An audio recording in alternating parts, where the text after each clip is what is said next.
झूठे 498 ए के अंदर जो सबसे ज्यादा गलतियां देखी जाती हैं वो ये होती हैं कि पुलिस इन्वेस्टिगेशन प्रॉपर नहीं करती। पुलिस के पास कोई एविडेंस नहीं होता है। पुलिस किसी भी तरह की कोई भी जो आपकी कार्रवाई है वो एक भी लीगल तरीके से नहीं लगाती झूठे 498 ए में। अब फिर वो केस कैसे लगा देती है? केस लगाती है आपके डर की वजह से। आप डरे हुए हैं, आप घबराए हुए हैं, आपको लगता है एफआईआर हो गई, एफआईआर हो गई तो मुझ पे केस बनता है।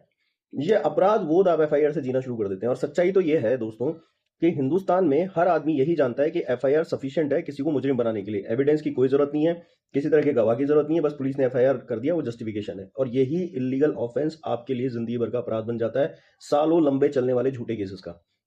आप इसको डिफेंड करते नहीं है। मैं आज इस वीडियो से आपको झूठी एफआईआर, वो भी पुलिस की बेवकूफी से जो की गई है, उसका बेनिफिट उठाने का एक बहुत बेहतरीन तरीका बता रहा हूं इस वीडियो में। इससे पहले मैं आगे बढ़ूं, मैं आपको एक इन्फॉर्मेशन देना चाहता हूं कि हमारा एक नया पता है legal.rz.com। हमारी वेबसाइट है, इस पे जाइए, आप अपने कोर्स बुक कर सकते हैं, अपॉइंटमेंट्स बुक कर सकते हैं, और भी कई तरीके के इसके अंदर एडवांटेजेस आपको वहां देखने को मिलेंगे। जजमेंट्स है, फॉर्मेट्स है, बहुत सारी चीजें। आप अगर हमारे कोर्स से ज्वाइन करते हैं तो मैं आपको बता दूं, जिन्होंने ज्वाइन किया उनको बहुत फास्ट रिजल्ट्स मिल रहे हैं, बहुत इफेक्टिव रिजल्ट्स मिल रहे हैं। मेहनत उनकी ही होती है या उनके वकील साहब की होती है, पर जो ऑप्शंस हम बताते हैं वो कहीं भी अवेलेबल नहीं है, मगर वो लीगल सॉल्यूशंस है। और झूठे केसेस जो हैं वो हमेशा लीगल सॉल्यूशन से खत्म होते हैं। वो अब बहुत कॉन्फिडेंट है अपने केसेस के अंदर, बहुत अच्छा परफॉर्म कर पा रहे हैं। आप भी अगर इन कोर्सेज का हिस्सा होना चाहते हैं तो आप यहाँ व्हाट्सएप नंबर पे वेबसाइट का एड्रेस ले सकते हैं, या डायरेक्ट जो है यहाँ से एड्रेस लेके वेबसाइट पे जाके रजिस्ट्रेशन कर सकते हैं। आपको कोई कानूनी समस्या है, जानकारी लेनी है, तो आप उससे बात कर सकते हैं अपॉइंटमेंट बुक कराने के बाद। देखिए 498 को एक तो दहेज का केस मानना बंद कीजिए। दुनिया की सबसे बड़ी बेवकूफ़ी तो आधे से ज़्यादा पति ये कर रहे हैं कि वो इसको दहेज का केस मानते हैं।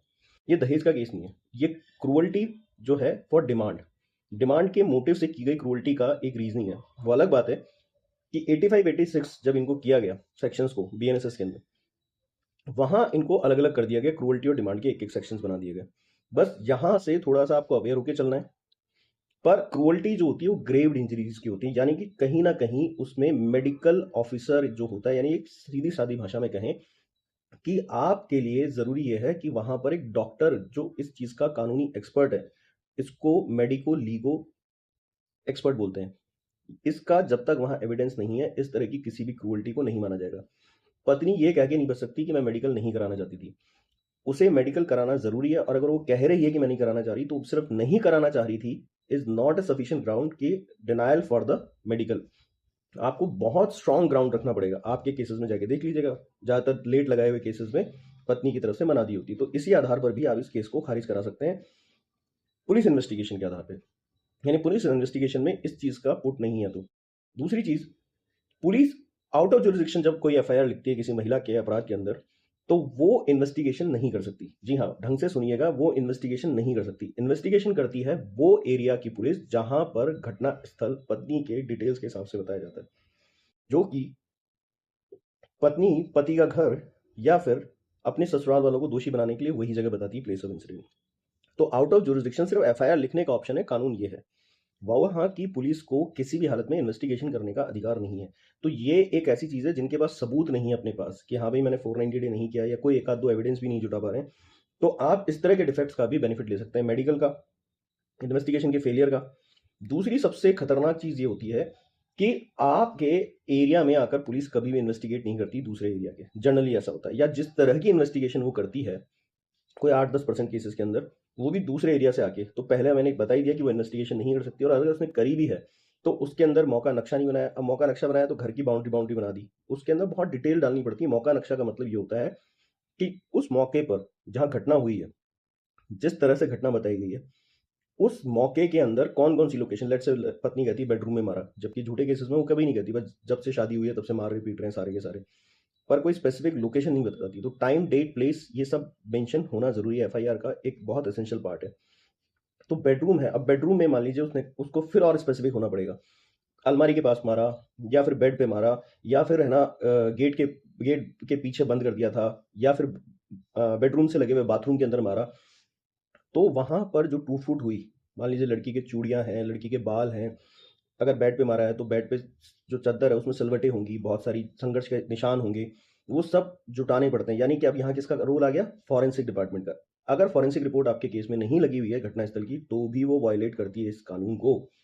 अब कई बार लिखा जाता है मानसिक प्रताड़ना दी, तो मानसिक प्रताड़ना के लिए भी आपको उसकी ग्रेव इंजरी होनी चाहिए। मानसिक प्रताड़ना डांटना धमकाना नहीं है, इस लेवल तक डराना धमकाना है कि वो इंसान अपने जीवन को क्षति पहुंचाने लग जाए या उसको जीवन में कोई रस नजर नहीं आए और वो आत्महत्या के सोच लाने लग जाए। और ये पत्नी के सेल्फ डिक्लेरेशन से या पुलिस के कह देने से ये किसी तरह के प्रोक्लेमेशन जो होते हैं वो नहीं माने जा सकते, क्योंकि ये दोनों के पास इस चीज़ की एक्सपर्टीज नहीं है। अभी एक्सपर्टीज किसके पास है? फिर मेडिकल लीगल सर्टिफिकेट इसके अंदर बनेगा, जिसको आप एमएलसी कहते हैं।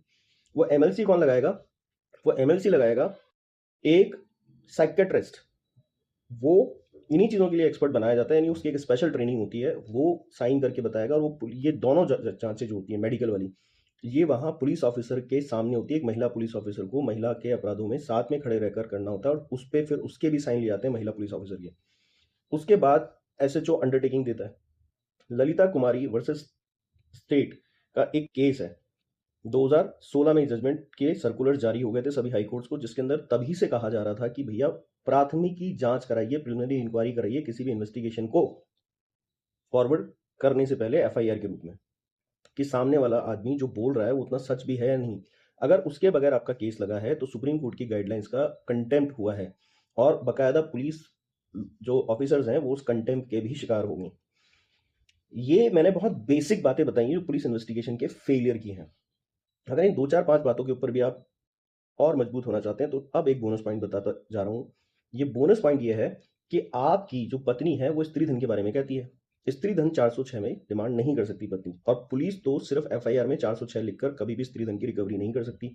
406 जो है वो कोर्ट को जस्टिफाई करना पड़ता है एफआईआर लिखने के बाद, वो भी इन्वेस्टिगेशन की रिपोर्ट के बाद।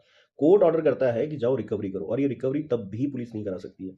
ये रिकवरी जो है वो जनरली उसके लिए स्पेशल ऑफिसर नियुक्त किए जाते हैं कोर्ट की तरफ से, पर ये पति पत्नी के रिश्तों के लिए नहीं बनाई गई है। इसके लिए स्पेशल प्रोविजंस हैं, मैट्रिमोनियल जितने डिस्प्यूट्स हैं उनके लिए अलग से प्रोविजंस हैं, मगर उसको कोई आज तक मैंने देखा नहीं कि यूज करता है। इन्होंने एक बाईपास बना दिया है जो कि इलीगल है, यानी कि अगर पुलिस 406 में पति से स्त्री धन की रिकवरी कर रही है तो वो इलीगल रिकवरी है। ये सब बातें जब मैं आपको बता रहा हूं तो इस सब पर आपको कोर्ट में बहस करनी पड़ेगी। इस आधार पर आपको हाई कोर्ट से अपनी क्वेश्चन के कंटेंट मिलेंगे। क्वेश्चन में इन सब कंटेंट्स को अगर आप यूज करते हैं तो जानदार क्वेश्चन होती है। हाई कोर्ट इस बात के लिए पूरी तरह से आपके साथ सहमति दिखाएगा, बड़ी खुशी से सहमति दिखाएगा कि हाँ बिल्कुल सही बात है। तो जो आप क्वेश्चंस बनाते हैं और जिसमें जिन लोगों को असफलता मिली है, जाकर देखिए क्या इतने एलिमेंट्स आपके माननीय वकील साहब ने जोड़े भी हैं, या ऊपर ऊपर से लिख दिया हमने मारा नहीं पीटा नहीं। भैया अगर आपके पास एविडेंस नहीं भी हो तो टेक्निकल ग्राउंड्स पर भी आप अपनी केस को खारिज करवा सकते हैं। डिले ऑफ एफआईआर भी इसका एक रीजनिंग होता है कि डिले ऑफ एफआईआर अगर मेंशन नहीं है, बहुत सारे सुप्रीम कोर्ट के स्ट्रॉन्ग गाइडलाइंस के साथ जजमेंट्स आए हुए हैं कि ऐसी एफआईआर को खारिज किया जाए। पति और ससुराल वालों को कभी भी डिले के रीजनिंग नहीं डालने की वजह से एफआईआर में जस्टिफिकेशन नहीं मांगे। वो रीजनिंग भी ऐसे नहीं है कि हाँ भाई मुझे उस टाइम डरी हुई थी तो मैंने डाल दिया। रीजनिंग बहुत स्ट्रांग होनी चाहिए। आप रीजनिंग हल्के में मत ले लीजिएगा, जाके अपनी एफआईआर पढ़े और उसमें एक हल्की फुल्की रीजनिंग मिल जाए तो आपको लगेगा कि पॉपकॉर्न वाली रीजनिंग चल जाएगी। जी नहीं, वहाँ रॉक सॉलिड यानी रीजनिंग चाहिए जिसको पत्नी और पुलिस जस्टिफाई भी कर सकेगी। इसलिए डिले बहुत अवश्यम भावी हो गया था, जरूरी हो गया था। इसके अलावा भी बहुत सारे तरीके होते हैं, वो मैं आपको बता सकता हूँ। जब कभी हम आपके केस के अकॉर्डिंग डिटेल्स देखते हैं तो फिर बहुत फर्क पड़ता है, चाहे वो आप हमारे कोर्स के साथ जुड़े हुए हों या जुड़ेंगे, या फिर आप अपॉइंटमेंट लेके बात करते हैं, तो फिर आपके केस के नेचर के ऊपर भी बहुत सारी चीज़ें डिपेंड करती है। पर ऐसी टेक्निकल इशूज से भी बिना सबूत के आप 498 को खारिज करवा सकते हैं हर हालत में, ट्रायल कोर्ट से भी। और अगर ट्रायल कोर्ट में सफलता नहीं मिल रही हो इतने प्रयास करने के बाद भी, ये सब जानकारियाँ जुटाने के बाद भी, तो फिर आप हाई कोर्ट से आसानी से इसको खारिज करा सकते हैं। अगर ये वीडियो अच्छा लगा तो लाइक करें, शेयर करें,